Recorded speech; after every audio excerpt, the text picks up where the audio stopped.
Bien, leamos Jeremías 33:3.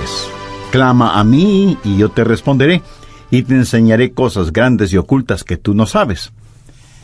Usted no tiene ningún fracaso en su vida que, cuando se lo analiza apropiadamente, no sea un fracaso en la oración. No hay un pecado en mi vida o en su vida que la oración apropiada no hubiera podido evitarlo. No hay ninguna necesidad en mi vida o en su vida que la oración adecuada no pueda solucionar. Si algo es la oración, entonces es casi todo. Y sin embargo, muchos de nosotros tenemos dificultades al orar. Y les hablo como un hombre que nunca en la vida he estado satisfecho con mis oraciones. Y yo creo que usted tampoco está satisfecho con las suyas. Para muchos de nosotros es un ejercicio que lo hacemos más como obligación. Para otros puede ser una alternativa para la acción o una excusa para la ociosidad. Pero para una gran mayoría es una fuente de poder no aprovechada. Ahora, su vida espiritual o la mía no se levantará por encima de nuestras vidas de oración. Por eso debemos aprender cómo orar. En este pasaje de las Escrituras, Jeremías está en problemas. Y está en problemas por predicar la verdad. Sedequías, el rey, lo ha puesto en prisión.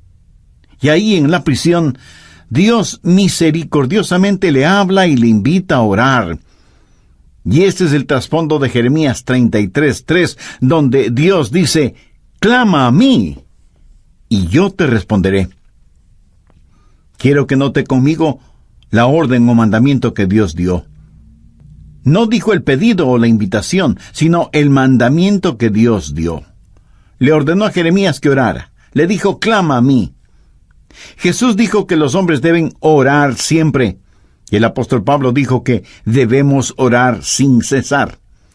Este es un mandamiento de Dios Todopoderoso, y es quien Dios toma la iniciativa. Dios le dijo a Jeremías: llámame. ¿Alguna vez ha tenido la tarjeta personal de alguien importante con su número telefónico privado y quien se la dio le dijo: llámame? Una vez un presidente de los Estados Unidos hizo eso conmigo. Bueno, me dijo: si puede hacer esto, déjeme saberlo. Esta es mi tarjeta. Llámeme. Y anotó su número telefónico en esa tarjeta. Ese momento no quise que nadie tocara esa tarjeta. Ahora ya no sé ni dónde está. Pero el punto es que si alguien importante le da su tarjeta con el número telefónico personal, eso es un gran privilegio. Y aquí está el Dios Todopoderoso, llegando hasta donde está Jeremías y diciéndole: llámame. Retrocedamos al capítulo 32, verso 17, para ver la clase de persona que hizo esa invitación.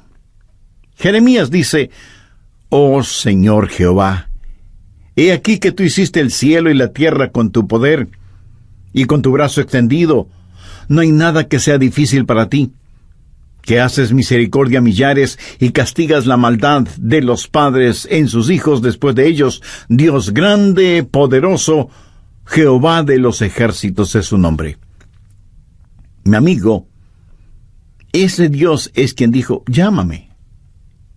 Él es quien dio su número privado, Jeremías 33:3, y dijo: aquí está mi número privado, quiero que me llames. Es mi invitación para ti. La mayoría de nosotros no podemos sencillamente tomar el teléfono y llamar a los jefesotes en el gobierno, o en los negocios, o en el mundo del entretenimiento.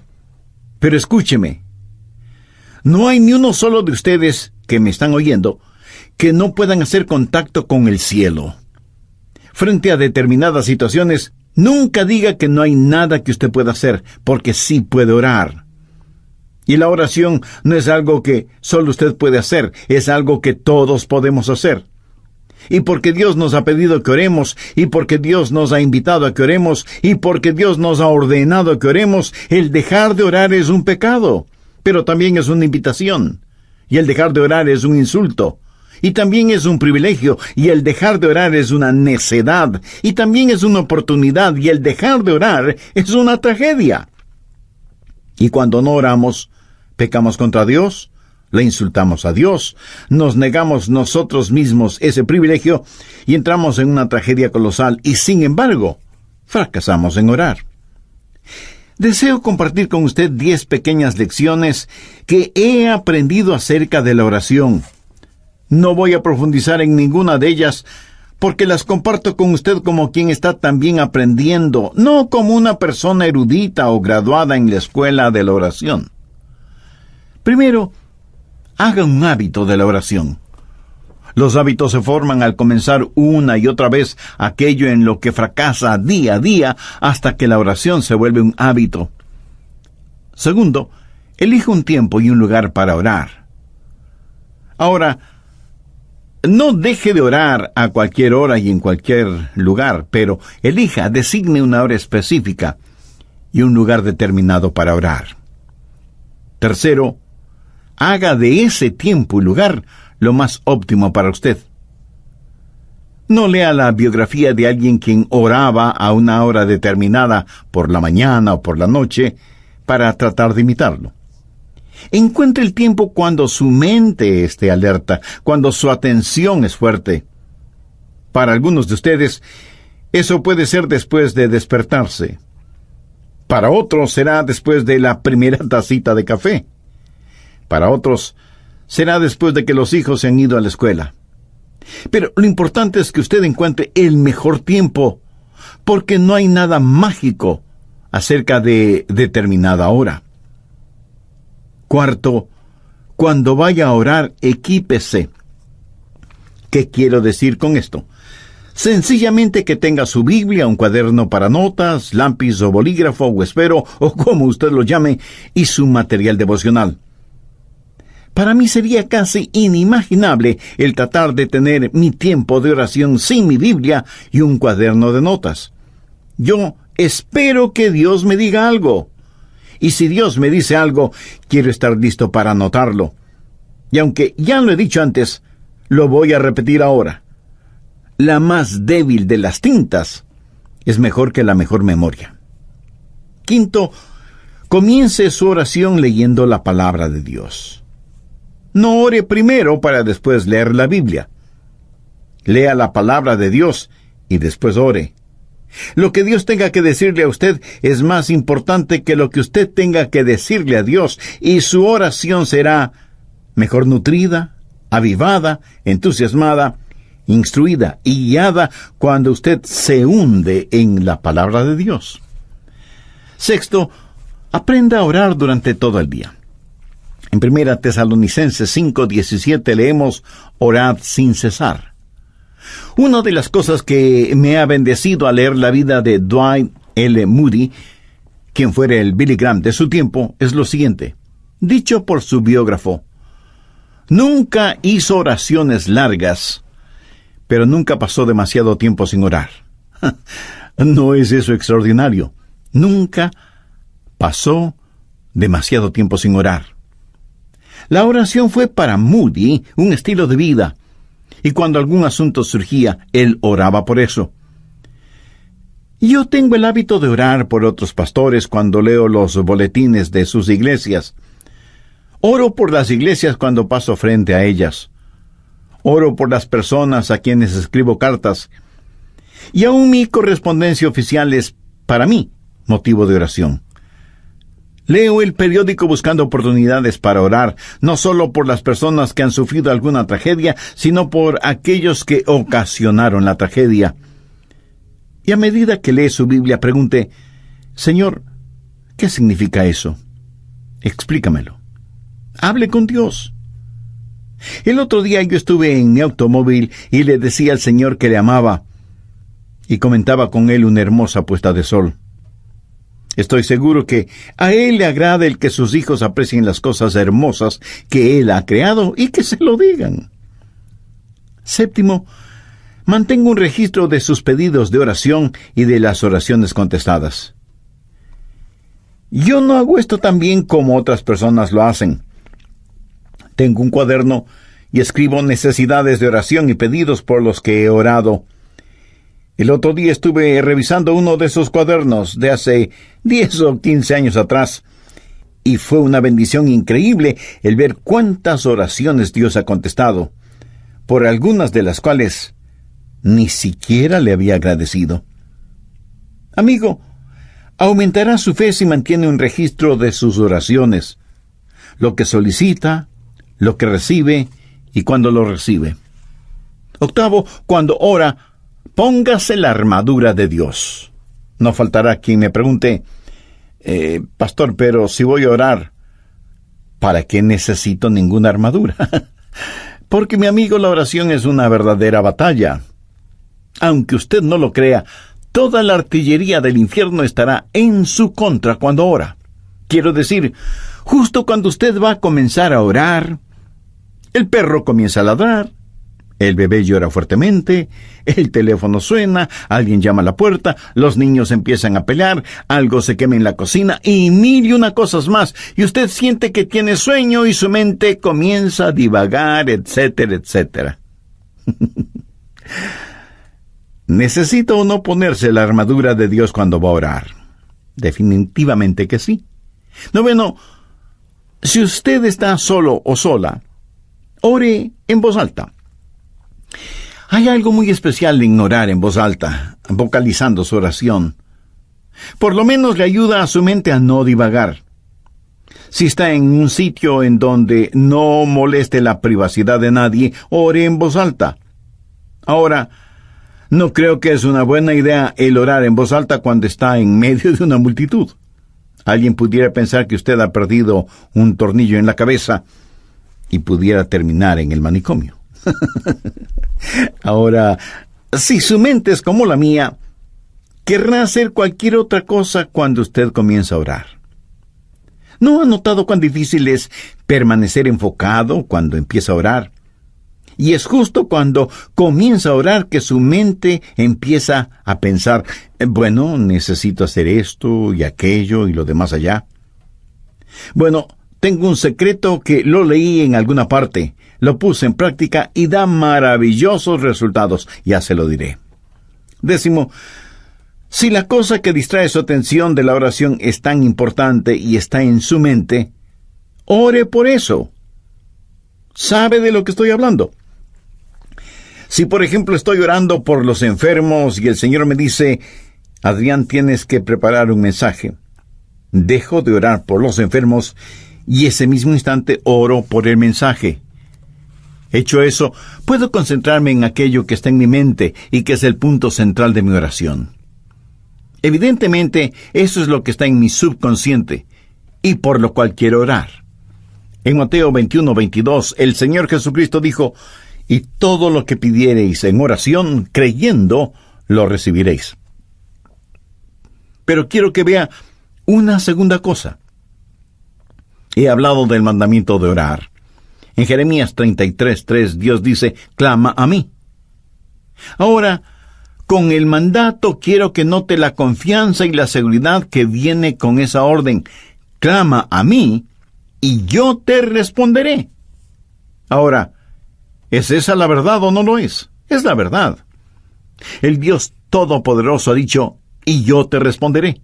Eso da confianza, seguridad. Y sea que usted lo entienda o no, es la verdad. Dios responde cuando clamamos a Él. Dios contesta nuestras oraciones. Es promesa de Dios que cuando le pedimos en oración, creyendo, Él nos contesta. Suponga que usted envía una carta al presidente de su país, quejándose de alguna cosa. Ahora suponga que el presidente, en verdad, lee su carta. Sí, claro. Menos mal que solo estamos suponiendo. Unos días después de que usted envió su carta, llaman a la puerta de su casa y cuando usted abre la puerta, se encuentra frente a frente con el presidente. Usted se queda sin habla debido a la sorpresa y más aún cuando su presidente le dice, recibí tu carta y vengo a darte una respuesta personalmente. Como esto más bien suena a ciencia ficción, recuerde que solo estamos suponiendo. Ahora deje de suponer. Dios mismo ha dicho, yo soy el que personalmente voy a contestarte. Y cuando Dios nos contesta, Él lo puede hacer de 4 maneras. Primero, su respuesta puede ser específicamente entregada, Usted como yo hemos pedido a Dios cosas específicas y las hemos pedido y las hemos recibido tan instantáneamente, tan milagrosamente, tan realmente, que nadie puede convencernos de que eso no fue una casualidad o una coincidencia.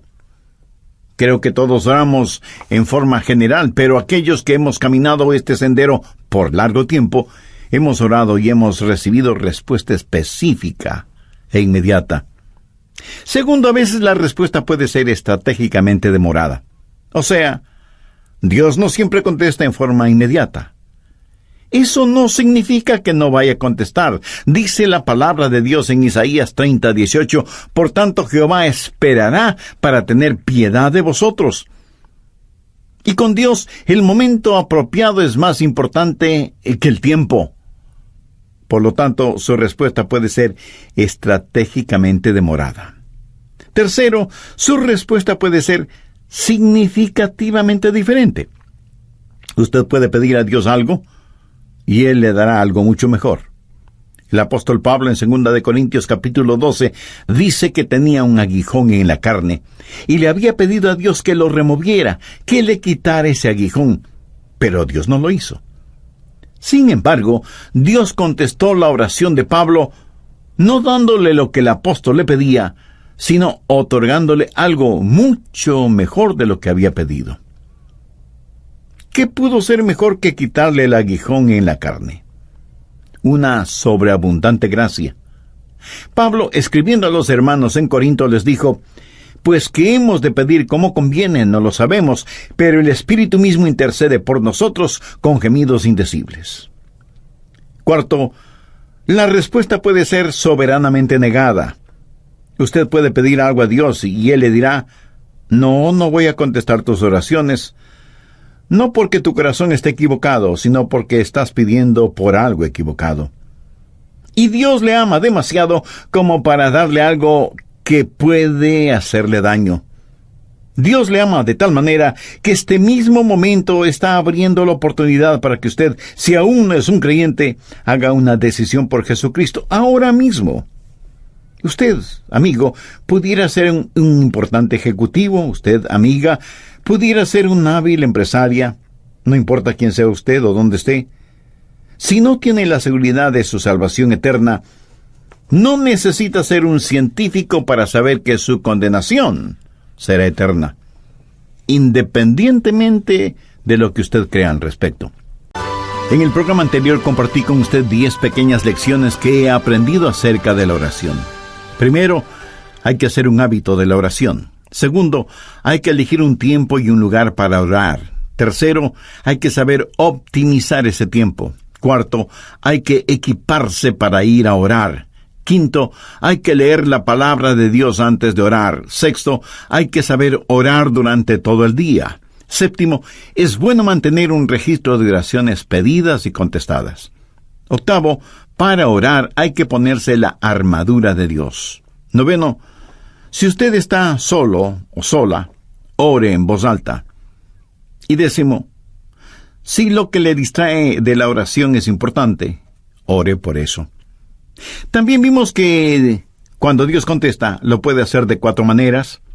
Primero, su respuesta puede ser específica e inmediata. Muchos de ustedes, así como yo mismo, a veces hemos recibido respuestas inmediatas a nuestras oraciones.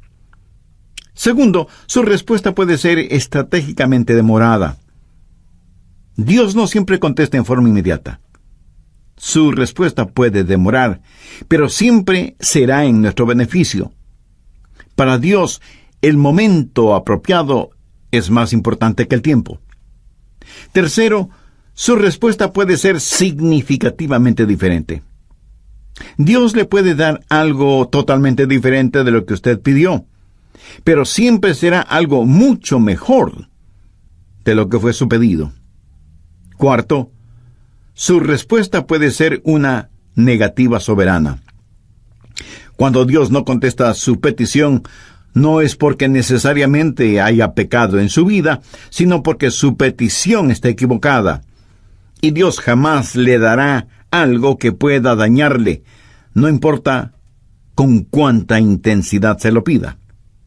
Por ejemplo, Una jovencita cristiana puede enamorarse apasionadamente de un joven no creyente, carnal, mundano, pero ella, cegada por lo que cree es amor, le pide a Dios que le dé a ese joven por esposo. No le pide a Dios que el joven se convierta. Dios, para protegerla, le niega su pedido. Ella, de todas maneras, se une a ese joven, y esa es una receta segura para un fracaso matrimonial y espiritual.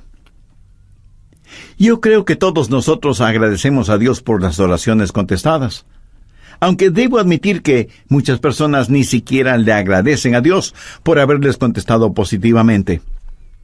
Permítame decirle lo que yo he hecho. Le he agradecido a Dios por las oraciones no contestadas. ¿Usted alguna vez lo ha hecho?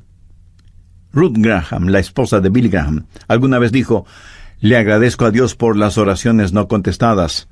Si Dios hubiera contestado cada una de mis oraciones, cuando le pedí algo, 5 veces me hubiera casado con el hombre equivocado.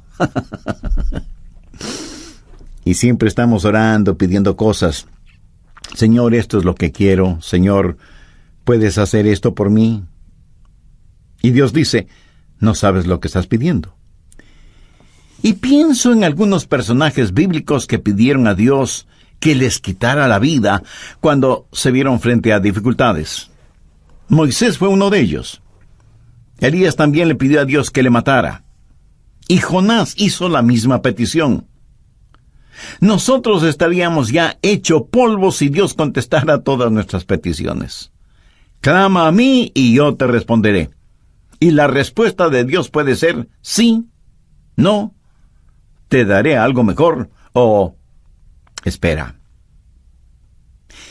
¿Qué he compartido con usted hasta este momento? La orden o mandato, la confianza o seguridad, y finalmente veamos la conquista. Clama a mí y yo te responderé y te enseñaré cosas grandes y ocultas que tú no conoces. Dios se ha revelado a sí mismo como un Dios que puede hacer lo que desea hacer. Veamos nuevamente Jeremías 32:17. Oh Señor Jehová, he aquí que tú hiciste el cielo y la tierra con tu gran poder y con tu brazo extendido. No hay nada que sea difícil para ti. Vamos un poco más adelante hasta el verso 27, en donde Dios presenta sus credenciales, por decirlo de alguna forma. He aquí que yo soy Jehová, Dios de toda carne. ¿Habrá algo que sea difícil para mí? En otras palabras, Dios está diciendo que, siendo como es todopoderoso, Él puede hacer aún aquello que desde nuestro punto de vista humano es imposible hacer. Conozco a personas que tienen dificultad para creer en milagros.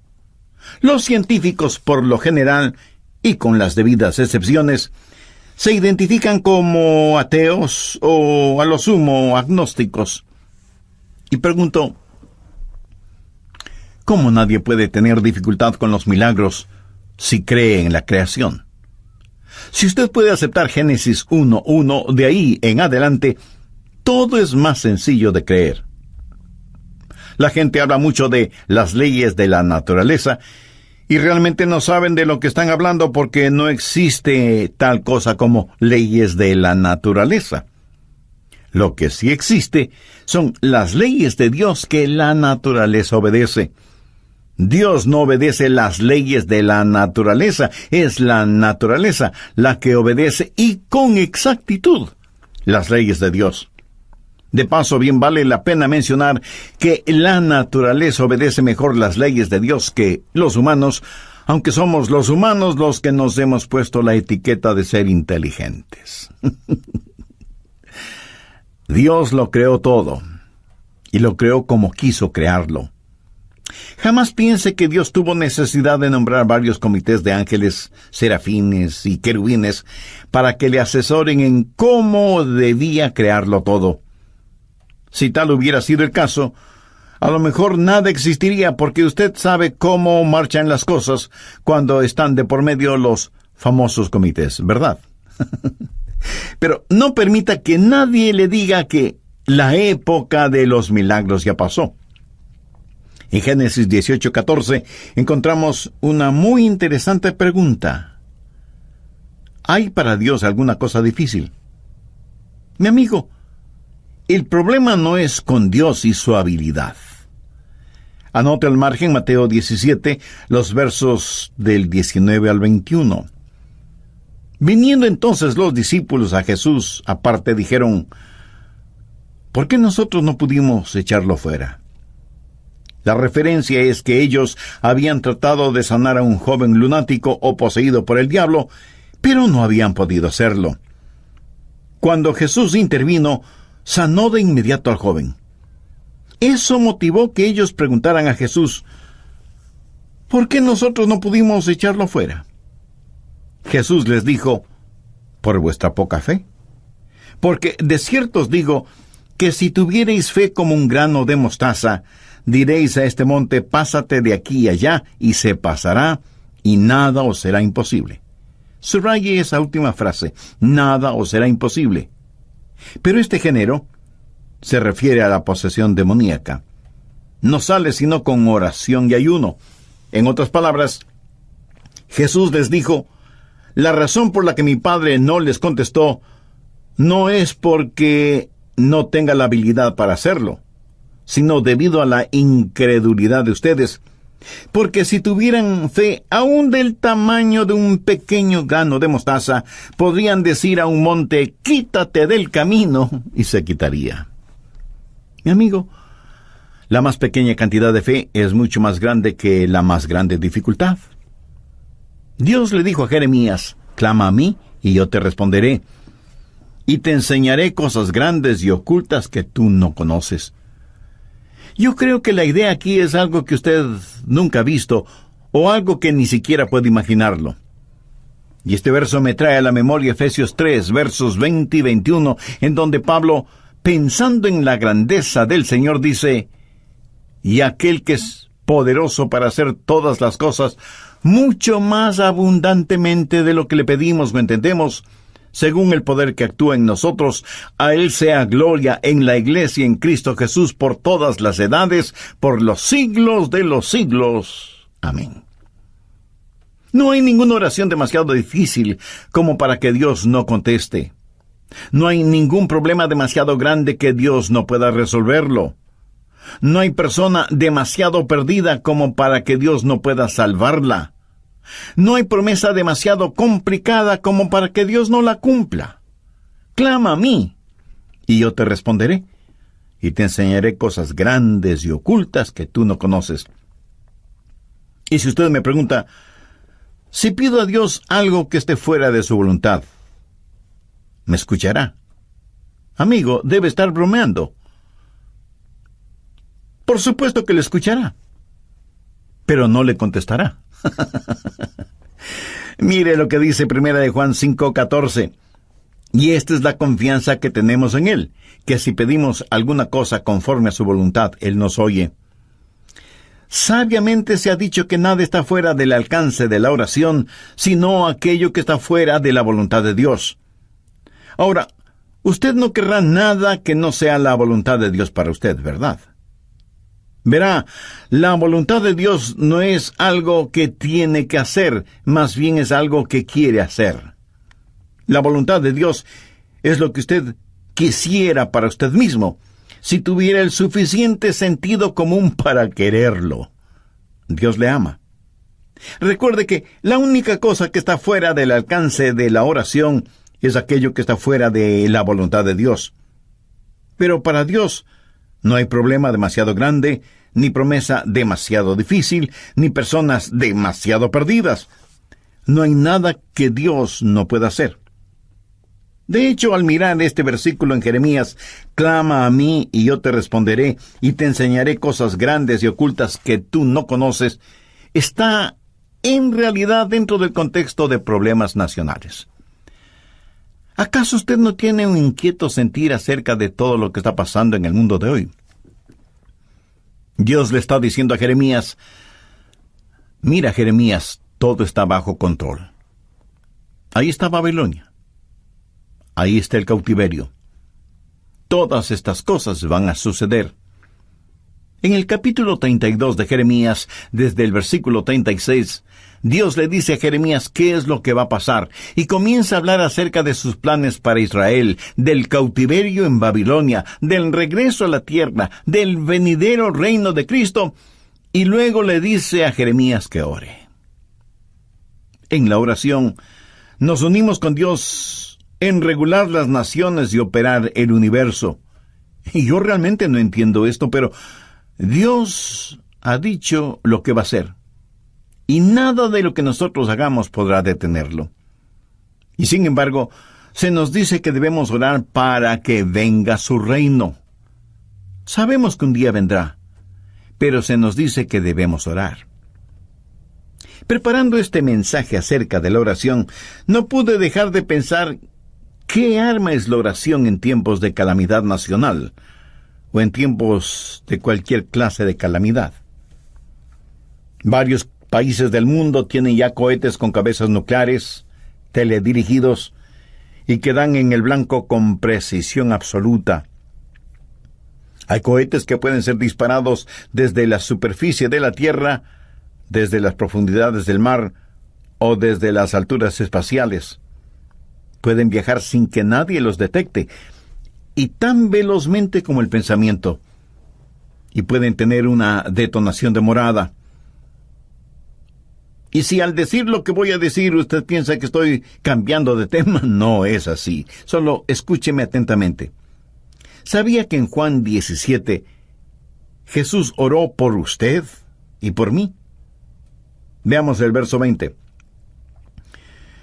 Mas no ruego solamente por estos, sino también por los que han de creer en mí, por la palabra de ellos. Ahí usted puede poner su nombre, o yo puedo poner el mío. Usted puede comenzar a orar ahora si es que tiene niños pequeños en su hogar, por las personas con quienes se casarán.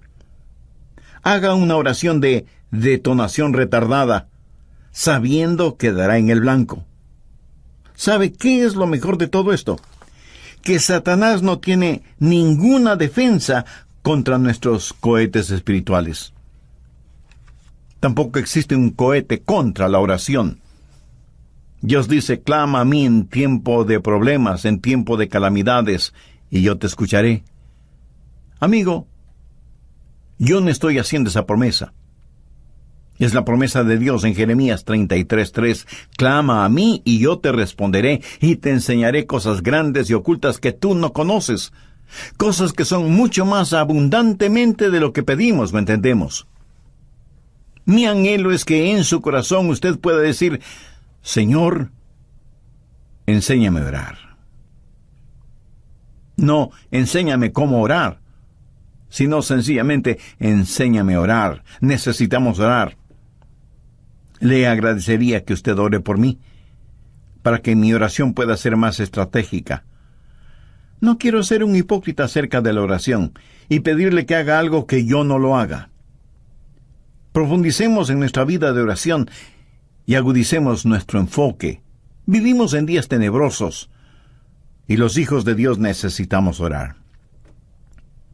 La forma de orar es tener la capacidad de decir, Padre, nuestro Padre. Pero Dios no puede ser su Padre, a menos que usted haya nacido en la familia de Dios. Y para eso, la Biblia dice que hay que nacer de nuevo.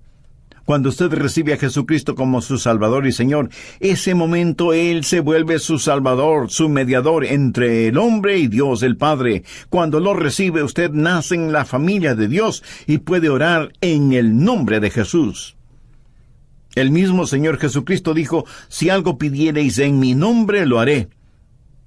Pero usted no puede pedir nada en nombre de Jesús hasta que le haya recibido como Señor y Salvador. Si usted todavía no es salvo, puede serlo este mismo momento. Puede tener esa seguridad ahora mismo.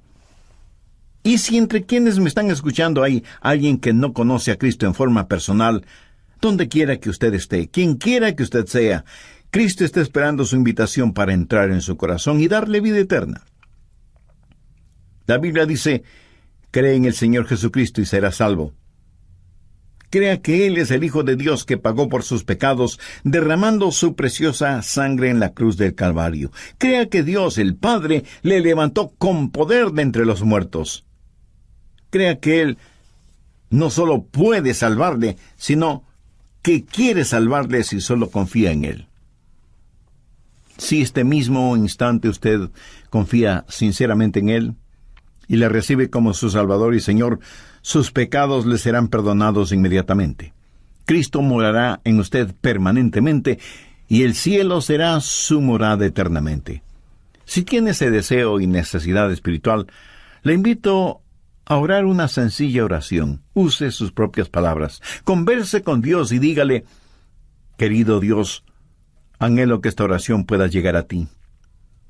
En realidad no estoy acostumbrado a orar. Y no sé si lo que te estoy diciendo es orar o no. En todo caso, vengo a ti porque me reconozco pecador.